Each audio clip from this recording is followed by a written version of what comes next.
di sini kita bakal bahas ada 5 sifat dari eksponen ini. Jadi sifat yang pertama ya, itu kalau misalnya contoh langsung aja aku kasih contoh ya. Aku punya 2 pangkat 3. Terus aku kaliin sama 2 pangkat 4 misalnya.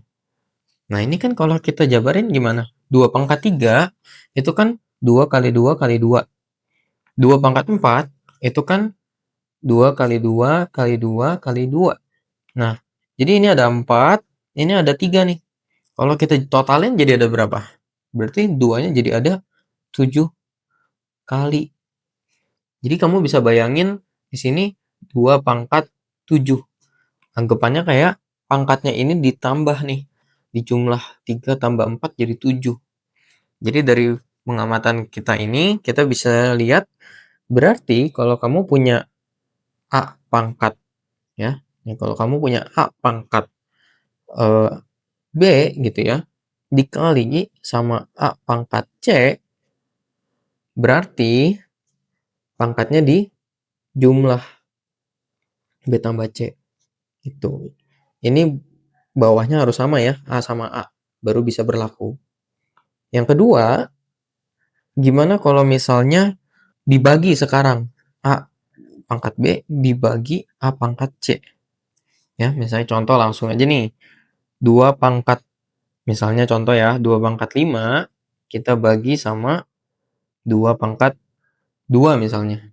Nah, ini kan artinya apa? Artinya kan ya aku bisa tulis jadi pecahan ya sebenarnya ya. 2 pangkat 5 dibagi 2 pangkat 2.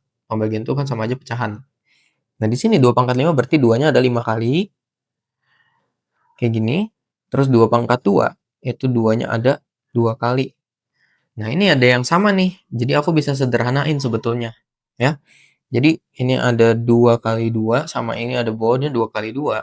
Kalau dibagi mereka hasilnya 1 gitu ya. Berarti sisanya jadi tinggal sisa 3 duanya. Ya, berarti ini jadi 2 pangkat 3. Jadi kalau kita lihat 5 dibagi 2 itu sama aja pangkatnya dikurang. Jadi 3 gitu. Berarti ya, kalau misalnya kita balik lagi ke sini nih, A pangkat B dibagi A pangkat C, berarti pangkatnya dikurang B kurang C gitu. Ya. Terus sifat ketiga nih. Misalnya contoh kita punya 3 pangkat 3 misalnya. Habis itu ini aku pangkatin lagi nih. Pangkatin 4 gitu ya. Ini artinya apa? Ini kan dipangkatin 4. Berarti ininya ada 4 kali. Berarti 3 pangkat 3-nya ada 4 kali ya. Gini. Itu, ini ada 4 kali. Nah, tapi ingat gak? Ini apa? Kalau kita kaliin. Kita pakai sifat yang pertama nih. Jadi, kalau dikali berarti pangkatnya dijumlah. Berarti kan ini sama aja pangkatnya kita jumlah semua. Jadi 3-nya pangkat 3 tambah 3 tambah 3 tambah 3. Atau 3 pangkat 12. Nah, jadi kita lihat sama aja berarti kalau pangkat dipangkatin lagi, itu hasilnya berarti dikali ya pangkatnya. Jadi kalau kamu punya A pangkat 3 di jangan pakai 3 ya, A pangkat B dipangkatin lagi C, berarti ini sama aja dengan A pangkat B dikali C, gitu. Nah, sekarang sifat keempat, ya, sifat keempat itu apa? Kalau misalnya kita ada 2 bilangan nih, A sama B, terus kita kaliin mereka. Terus dikurungin, terus pangkatnya C, jadi dipangkatin C. Ya, misalnya contoh nih, contoh 2 kali 3, terus aku pangkatin 3. Ini kan artinya apa? Ini artinya 2 kali 3-nya ada 3 kali. Ya, 2 kali 3, 2 kali 3, 2 kali 3. Ada 3 kali. Berarti kan ini sama aja, kalau kita lihat ya, 2-nya ada 3, 3-nya ada 3. Ini kan sama aja 2 pangkat 3 dikali 3 pangkat 3. Jadi kalau kamu perhatiin, 3-nya itu pangkatnya dimasukin ke dalam. Ya. Jadi 2 pangkat 3 dikali 3 pangkat 3. Berarti ya, berarti di sini A-nya jadi A pangkat C dikali B pangkat C. ya. Jadi C-nya ini pangkatnya masukin ke dalam.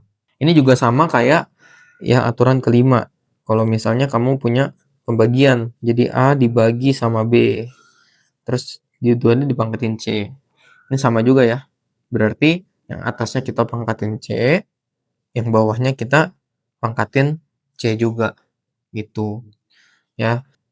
Misalnya contoh 4/3 pangkat 2. Ini kan sama aja berarti 4/3 dikali 4/3. Jadi 4/3 ada 2 kali.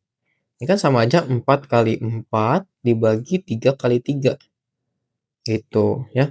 Jadi atasnya 4-nya ada 2, 3-nya ada 2 juga. Jadi 4/2 dibagi 3/2.